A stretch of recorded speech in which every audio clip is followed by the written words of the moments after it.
A19 to Amberley, which is about 10 kilometres towards Christchurch, so 10 kilometres south. I thought I'd test it out because I've heard that riding in New Zealand now is really bad and it's awful and it's really dangerous, so I wanted to test it out and compare what it's like riding on a main road, so it's the main highway that goes down along the South Island. And actually it wasn't as bad as I thought. There wasn't any potholes on the side of the road. The road was nice to ride on. There's a couple of spots it's like, oh, but it was fine. But there's these big tracks like this. So there's these big trucks going past, but actually it wasn't too bad. So what I'm going to do is I'm going to loop back to Waipara and just see what that's like as well. It's a beautiful day, and see this town here, Amberley. It's one of those highway towns, but they've got a supermarket and all those little shops and stuff like that. But I'm going to go this way.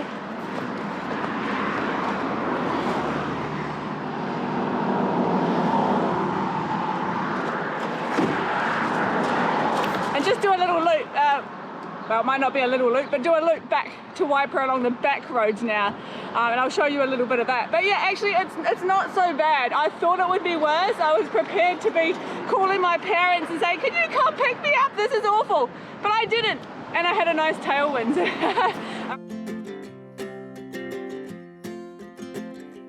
We got time on our side. We're in a state of hope. I need you on my fire. But that wind is so strong, I'm only able to do 16 kilometers an hour. I want you to know that every time you're away, I long for you so much I can find my way. We got everything here, at least to stay alive, and the time that we share makes it all worthwhile. Got this place on. Hey guys, check this out. I've had to stop on the side of the road for a pee. I'm not going to show you that. What I wanted to say though, it's such a novelty being able to like walk in the grass without having to worry about snakes or anything else. It's just like my mind keeps going, oh careful, careful, but you don't have to worry about it. I forgot that freedom that you have in New Zealand. I've just been able to walk anywhere, through anything, and it's not a problem. It's so cool, it's so cool. Hang on, I'll show you. Alright, I'm going to show you, and look at this. I would never feel comfortable doing this in Australia. Oh my, I'm balancing you on my thing against a fence. Hang on, there we go. Look at this.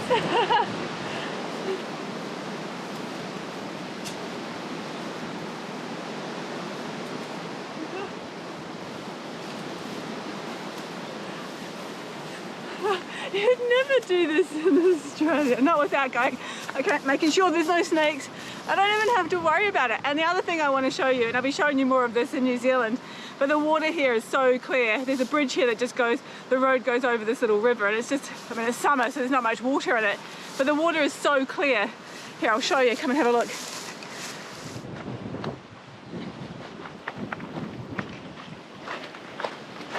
Now look at that. So this is what the rivers are like here.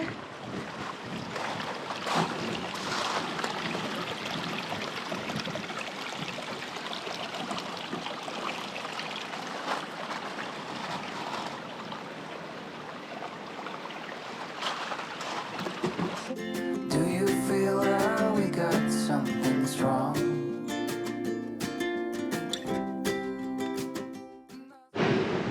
I don't know if you can hear me because it's so windy.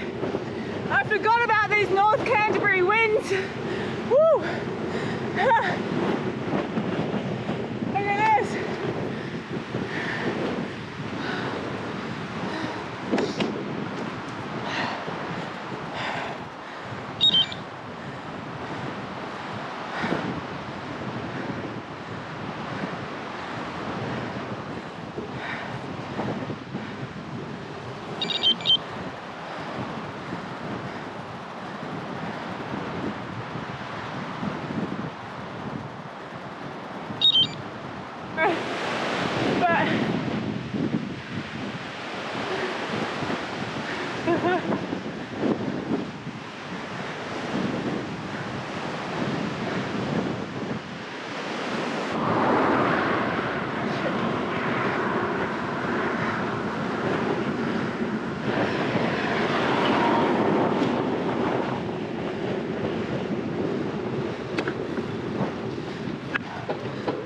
Okay.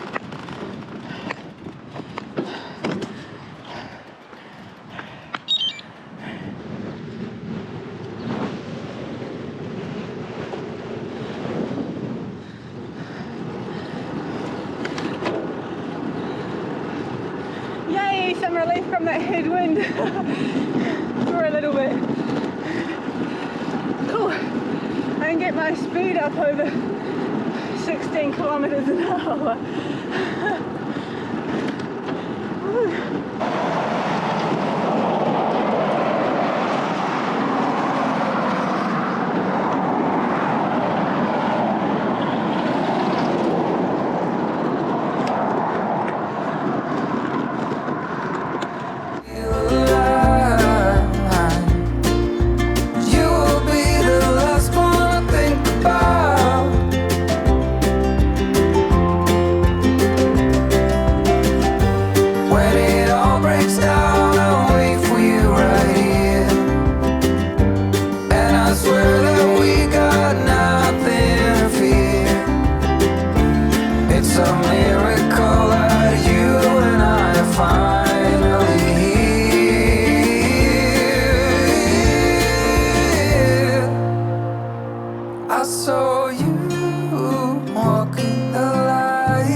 Guys, that was like 33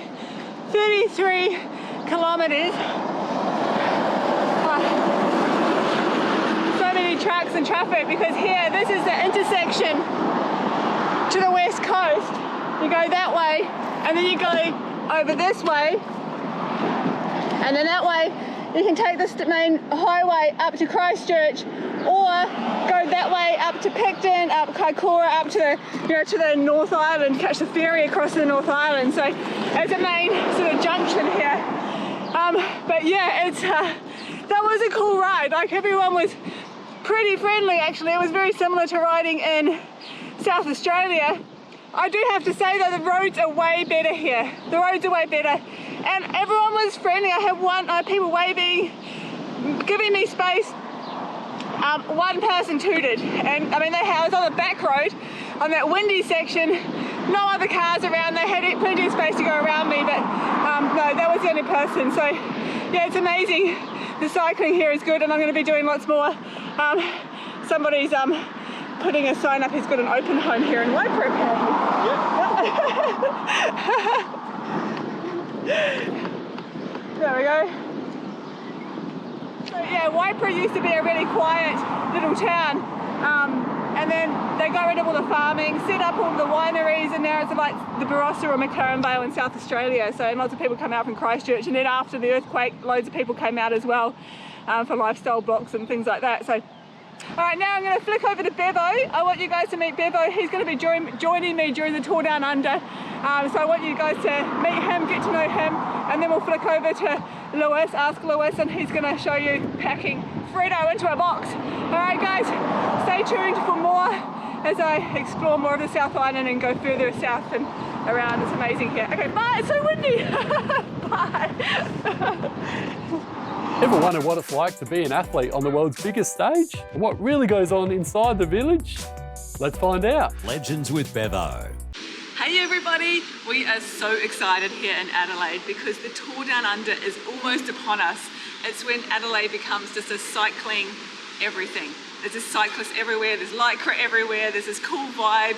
People in cars have to like get around us rather than us going around them. It's really, really cool.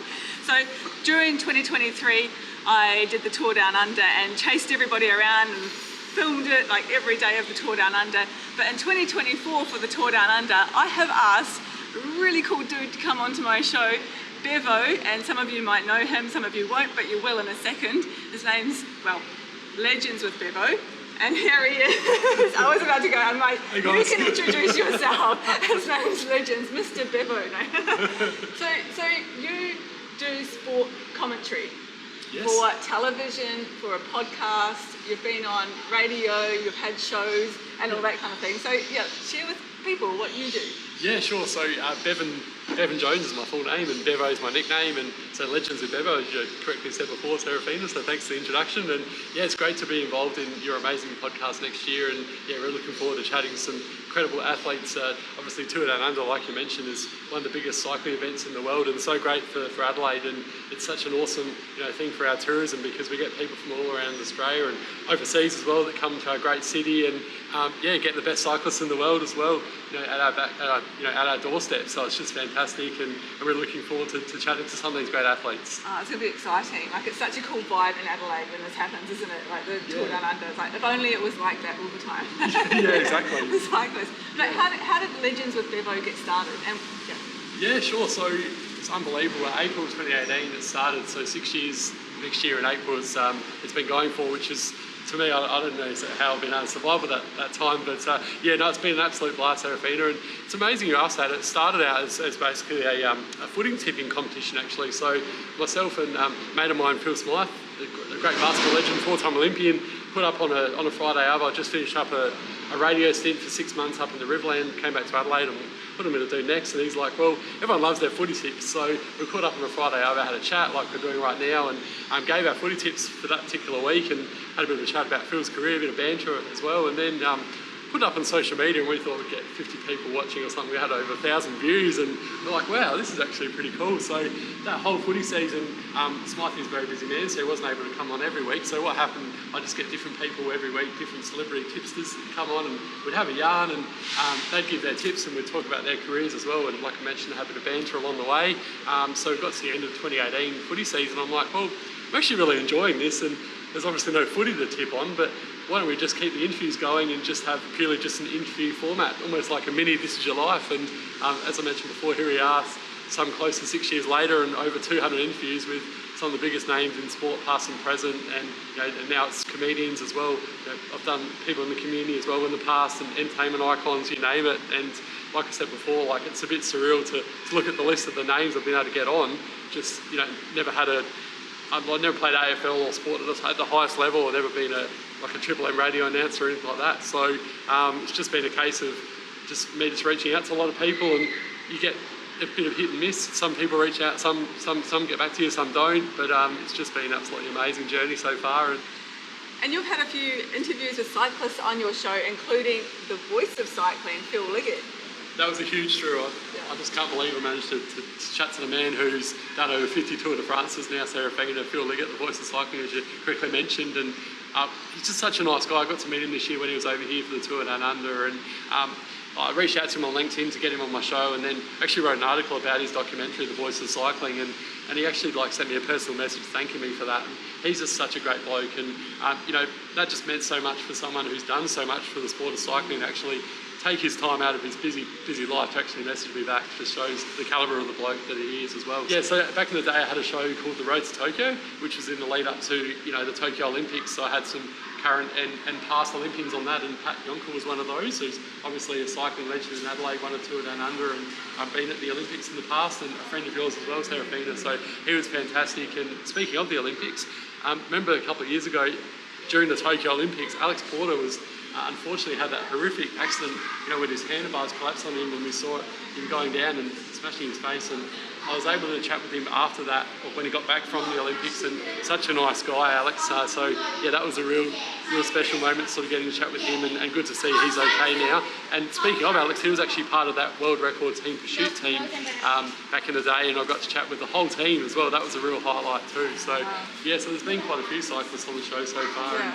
And another one I must mention too, actually it was a very different kind of interview in that, like, he wasn't an able-bodied cyclist, actually a world Paralympic cyclist, so paracyclist called Darren Hicks, and lovely bloke as well, and lost his leg in an accident many moons ago. But he's gone on, and I think it's fantastic that these athletes, even though they have horrific situations, can still go and pursue their dream and compete for Australia on the world stage. And yeah, so he's done some really good things in the Paralympic side of things as well. So yeah, there's a few of them. There's a few, and I love that. Like, there's a whole variety of people from all different walks of life and different reasons why they're cycling, and they're just motivated by different things. But I love that just that whole never give up thing of like, no matter what happens in life, keep going.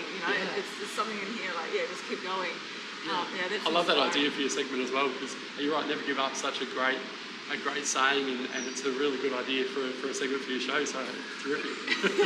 So where did legends with Bevo come from? Like, so legends, like, is it like when you see legends, it's like, are these all just like, do you have to be a legend to be on your show? I've been asked that question so many times, and it's actually a really interesting one, because you reach out to people and they're like, I'm not a legend, but you know what, it's such a, personally now, like, my friends just say, "G'day legend, how you going?" It's like a "G'day mate." It's such an Aussie kind of thing now. So a legend can be anyone.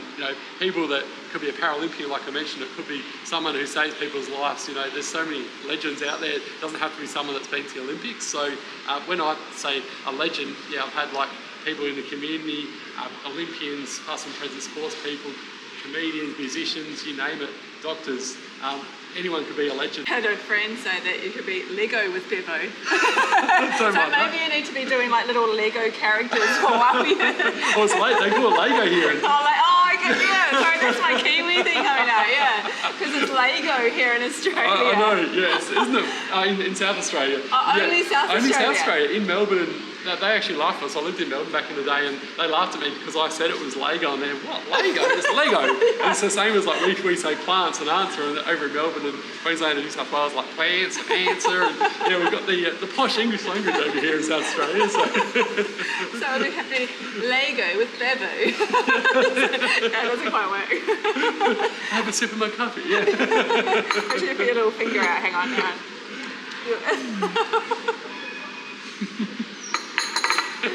I think there's something in that though. Lego with Bevo, and then while you're talking to the person, you're both like putting together a little Lego character of them or something. That would be cool. Although it'd take about 10 hours because I'm useless when it comes to that sort of stuff.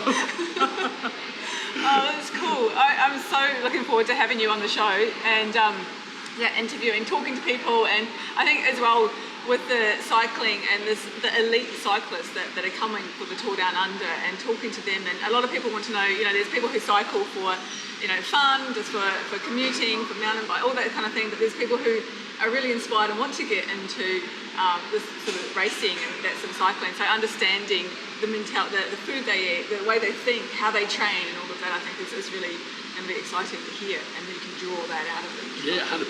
Yeah, what do they call them? Mammals. I think middle-aged men in lycra. So there's lots of them, this time of year, Serafina, and so. What about a female though? What is like middle-aged?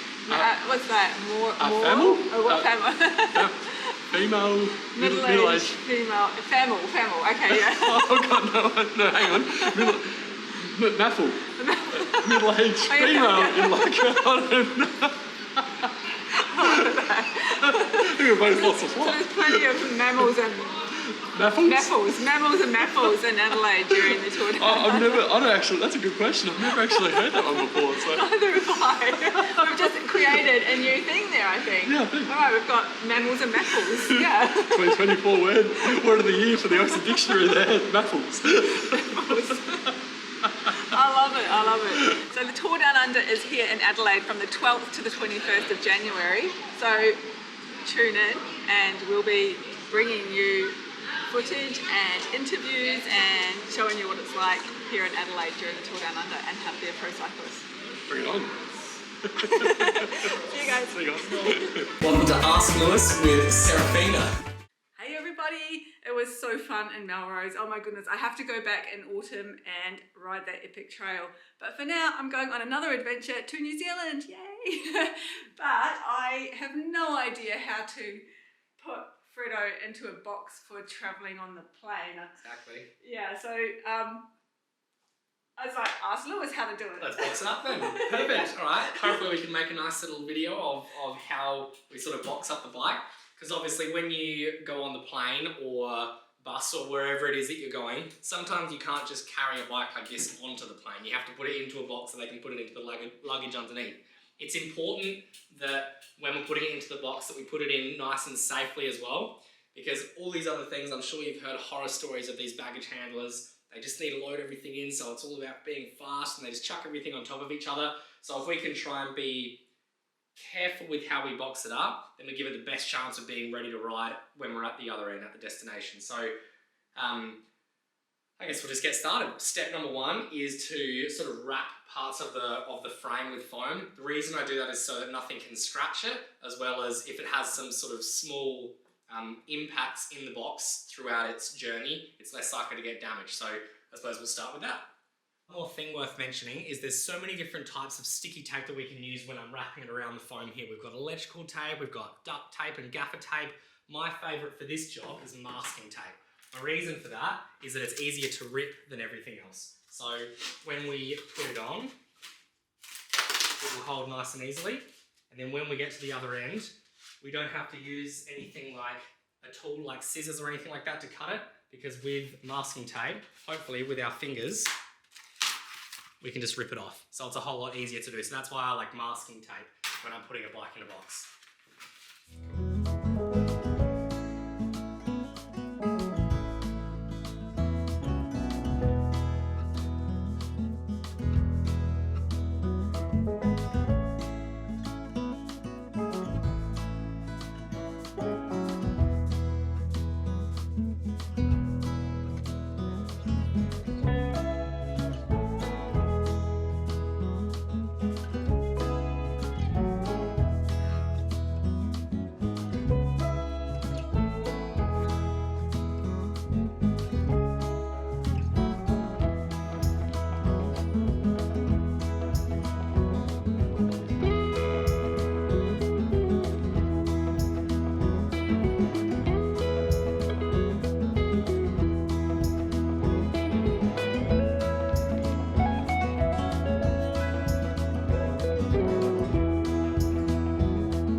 You should let tyres down, but I've heard some of the pros say that you don't need to.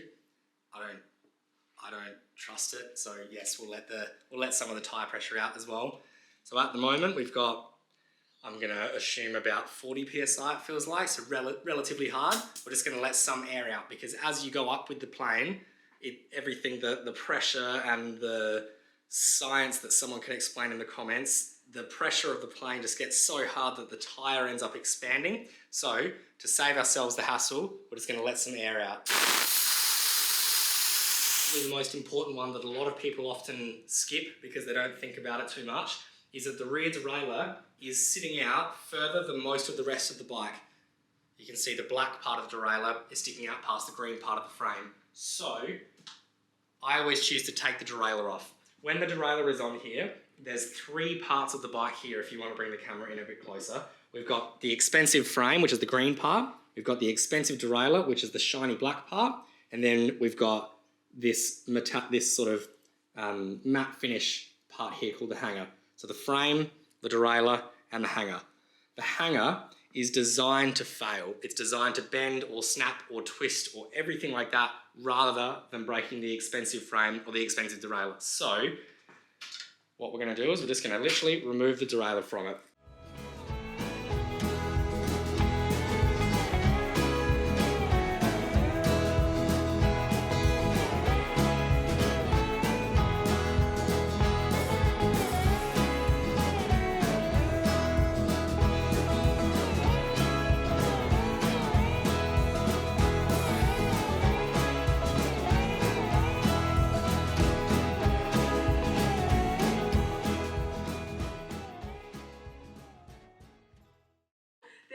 Way that I would be able to do this myself. Like, I just don't have the skills, the knowledge, the expertise, the packaging, the tools to do this. So this is really handy. So when I put Fuji in a bike bag, she's just narrow and light, and all I did It just was fits nice and easily. took the wheels off, put them in the bag, and that's it. Yeah. Whereas Fredo's just too big to do that. So I think this is an amazing service. And so do you do this for people? Yes, this is definitely something that I offer at Recycle Bicycle Sales as well. This is it's a $60 job that I charge out. That includes packaging, that includes the time to do it, that includes the box, that includes everything. $60 and your bike can be ready to go interstate or international. So I can carry. Yeah, hopefully you can carry it. Yeah, not too.